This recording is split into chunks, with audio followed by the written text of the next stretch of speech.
Today is one of those days where I like to mix a little fun with work. Huey came up to me and said, hey, you know, since Mike thinks he's hot maybe I can get a little chance at him. I said, well, what do you have in mind? I asked Tony if we could set up a little race around the plane with the Bobcats. What do you think? It's all right. You ready to rock? I think you got what it takes. Let's do this. You about to get your ass whooped again. See you at the finish line. He wanted me to race him because he's always saying he's the best, but I'm the one that taught him how to operate a Bobcat. Oh.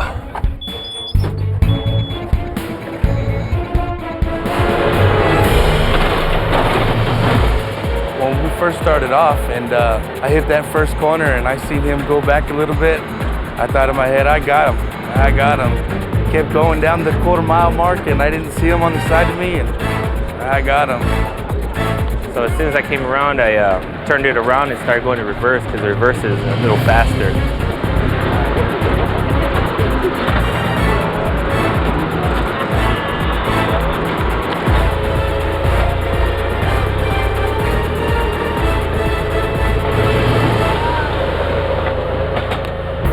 I was able to beat his ass. I got him good.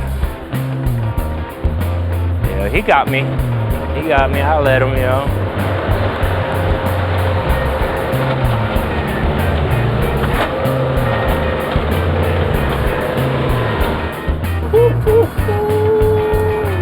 Got your ass. Yeah, I see you push the pile. All of a sudden I want to talk about the pile. In the high desert of California is a harsh, dry wasteland where airplanes go to die. And a crack team of demolition experts who turn those jumbo jets into scrap. This is ARC Aerospace, 6 specialized operators from the School of Hard Knocks, and some seriously badass machines. On a demo pad of concrete 6 feet deep, they strip airplanes down to bare metal and recycle over 1 million pounds of aluminum every year.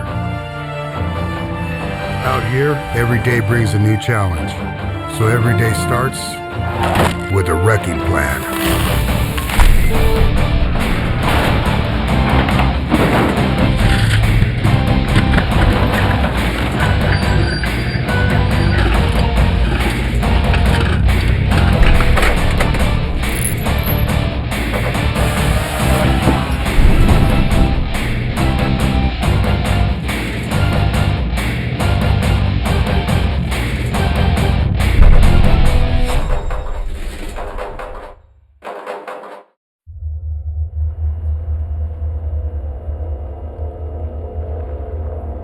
I'm the first person to arrive every day. It's just that old habit that I've been in all my life. And I live a good hour away. So just in case, flat tire or whatever it is, I've got myself trained this way over the years, so I'm always try to be 20, 30 minutes early to a job. I've been working here for 4.5 years or so. I've seen people come, people go. I've worked with 3 or 4 different crews in this time I've been here, and this is the best crew I've seen assembled. Though we goof around on the job sometimes, I really take this job seriously, and I really like the group that I'm working with. We're a great group of guys, and we are safe, and we take care of business the way we should take care of business when we're working. Morning, guys. How's it going? What we got on our agenda today is getting in this L1011 and just doing it up, man, you know? Cleaning it up, and then start taking all the instruments out of the cockpit. All right. Getting it ready for demo. Demo. Exactly, that's the word. So that Ram is still at the shop, right? Probably gonna pick that up today. Okay, that'd be great. We get that installed also. And then Queen Elizabeth is about to break the all-time monarch record. I think it's tomorrow or something. She's gonna be the longest serving monarch in English history. Good for her. not only is this a learning experience, Just trying to inspire. but an inspiring experience also. Let's handle it. Let's do this. Meeting adjourned. Oh my God, it's so hot. Plane's the other way.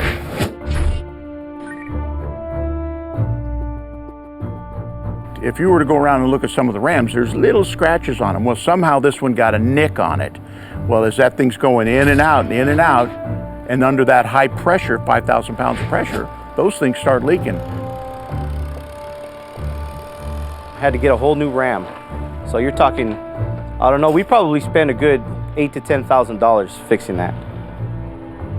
We got an operator, forklift operator, to hoist it up. Then we have one guy on each side screwing in bolts, putting in the hydraulic lines, and just making sure everything's fitting in right.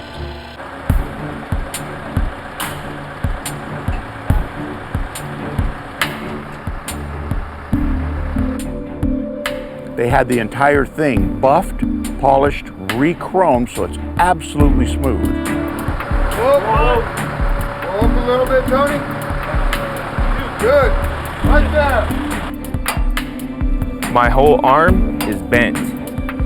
It leans over to the right because this machine was originally in Mississippi. It was down there at another airport, and I don't know how person did it or who, but they bent the arm. So when we do it, putting that ram back in, we got to get it just right. Can you grip it from your side? Yeah. Right there. Mike will be happy to have the machine back up and running. It's an important machine for us out here, and you saw us load trucks before, and we'll use the little girl for that. But for crushing some of the bigger stuff up, the alien is needed.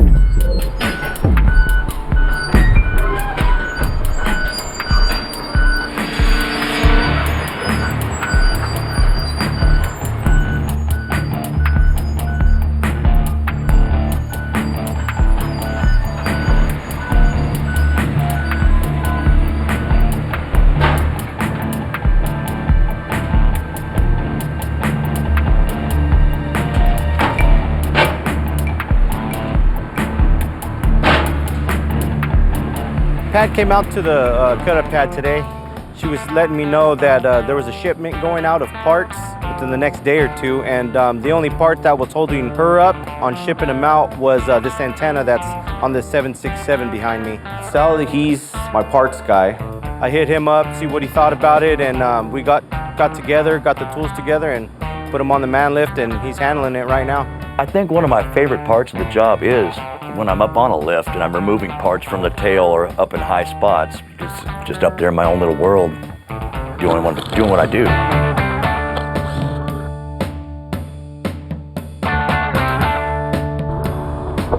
That's easier said than done. Hey Tony, there ain't no antenna in here. Well, hold up. Hey, let me call Pat. I'll call Pat right now. When I opened it up, I saw there was no antenna underneath, so I yelled down to Tony and said, dude, there's no antenna in here. And he made a phone call and found out it wasn't the antenna. It's the panel itself that was wanted, so. Go ahead and bring that down, because that's what she's gonna just want. To be safe, you gotta put on a harness, a lanyard. That would be the technically safety way to do it. But there's been many times in my career doing this, didn't have one available, or whatever the reason was. I'd have to go up there and still get it done. So I'd just climb up there and watch your step. Sal, he's an interesting character. Palmdale's finest. I've heard him refer to himself a couple times. But when it comes down to it, and the part needs to get taken out, he's the guy to go to.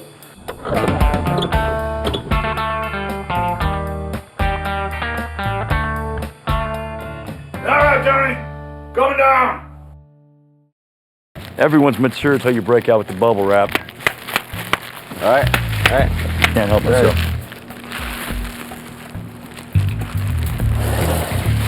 Man.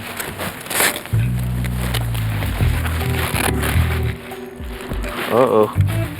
Hey, Tony, you know where this part is going? I have no idea. No. I just call for it. She just said, Put the order in. Bubble wrap it. Look at this. You can tell how many times we've packed. So you don't know if they're shipping it out, or they're gonna ship it out, but I don't know where it's. Yeah, we're probably gonna want to put some more on that end over there to cushion it on that end too. Yeah, we'll get that as soon as I can find where the tape ends or begins. This tape is just.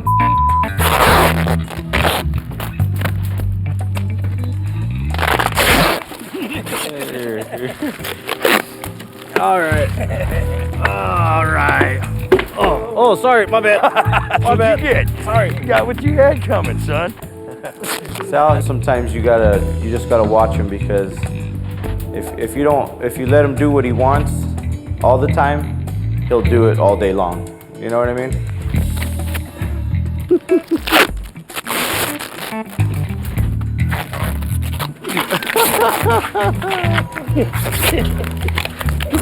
All right, guys.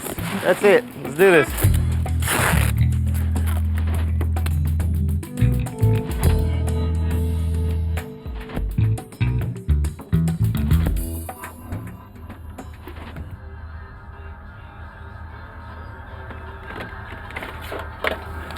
I was kind of a roughneck. I grew up on the wrong side. I didn't live the most perfect life throughout most of my younger days. I was in and out of jail and using drugs and all that good that goes along with that.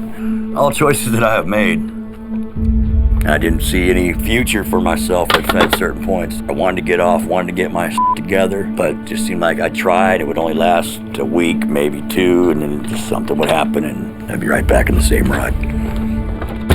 Living the lifestyle, you know, falling into drugs and stupidity, and you call it kind of like a gang type, you know.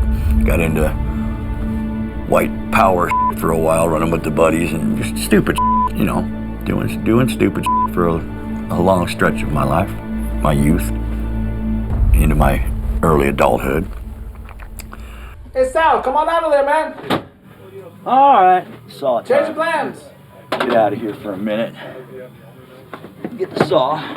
Pat came by and informed me that after we cleaned the L1011 out, I guess we're going to push it back off the pad, and a 767, which is priority due to gear, landing gear, going to be placed on the pad.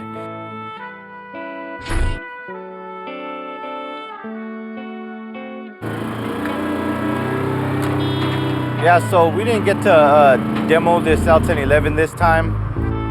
I'm pretty disappointed because just because it's these are classics right here. So I bet you there's probably a handful of operators that have actually got to sink their teeth into an L1011. Plus, you get to have a little fun with it. The tail's so big, makes a big bang, you know, when it comes down.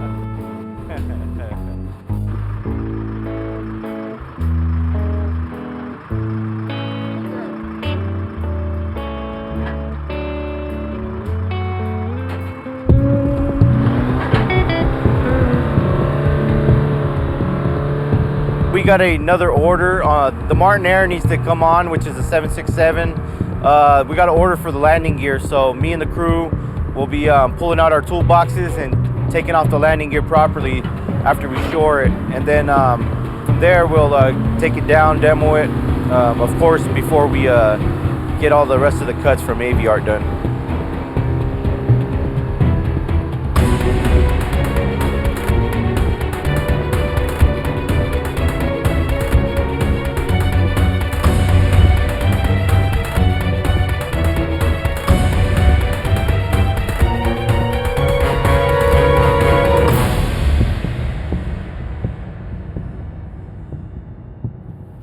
Happy trails to you.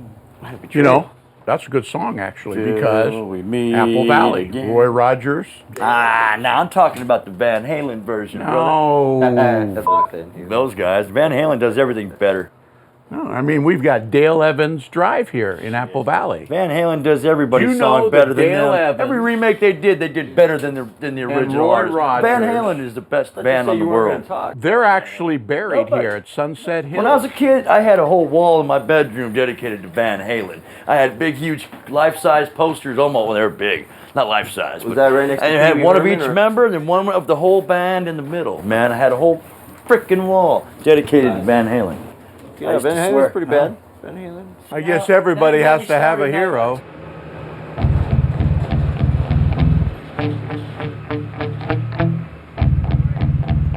On this 767 that's coming up, we have to cut both wings off just to make room for another DC-10 that we have coming on shortly.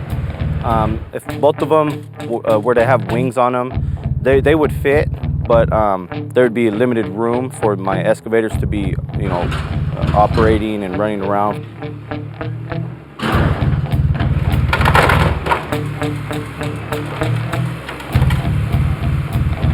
T-Rex has always had a few leaks. If it's not leaking, then it's probably not working correctly. There's always something to tighten up.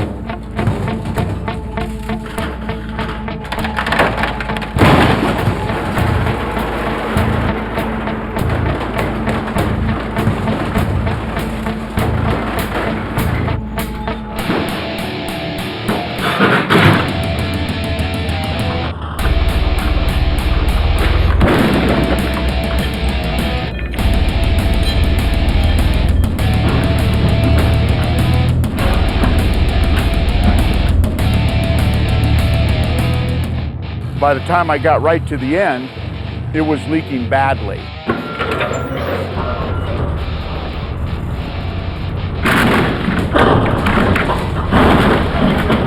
But I tried to finish the wing, but it was really blowing out pretty fast.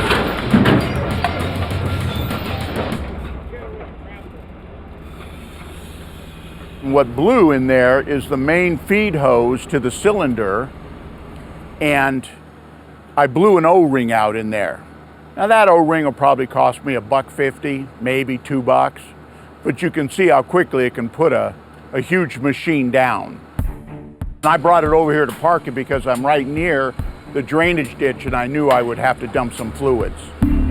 So I had Mike go back over. He went over, finished off the wing with the grapple.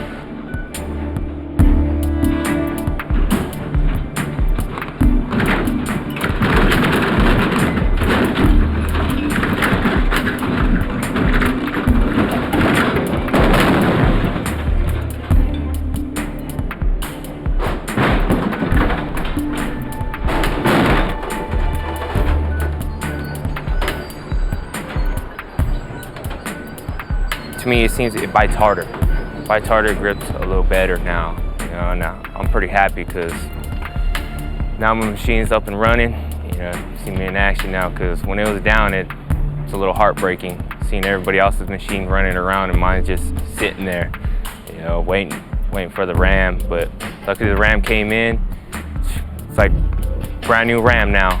The process is when we bring this 767 on the pad, we'll actually lift up one wing at a time with the excavators, slide the actual stands that Sammy's welded together with cradles under them to support the whole plane.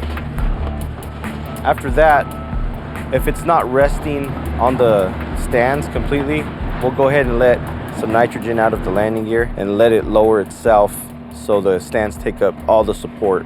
I don't know if he needs That one outboard? the outboard one, but I definitely know he needs these inboard ones. These two here? Yeah.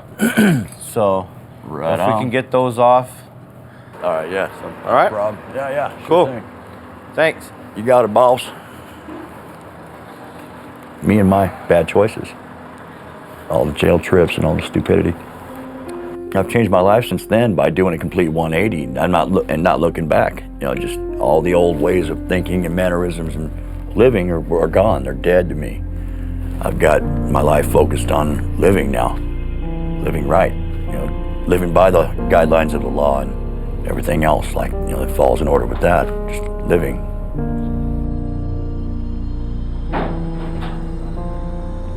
I had this will. I wanted to do it for a long time, but I was so stuck in the small town that I was raised in.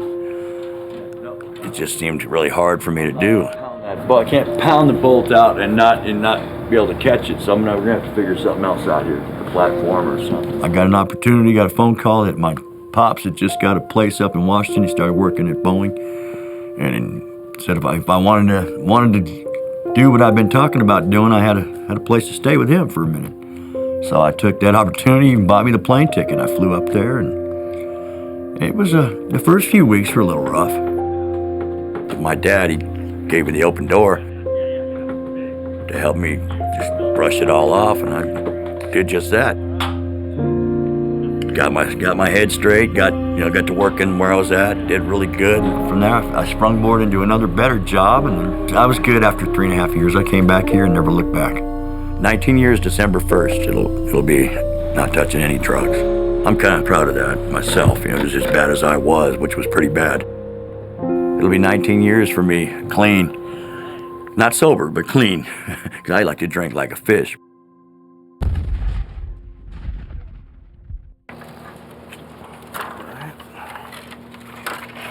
These guys think they're gonna name the freak the little girl, huh? I'll show them.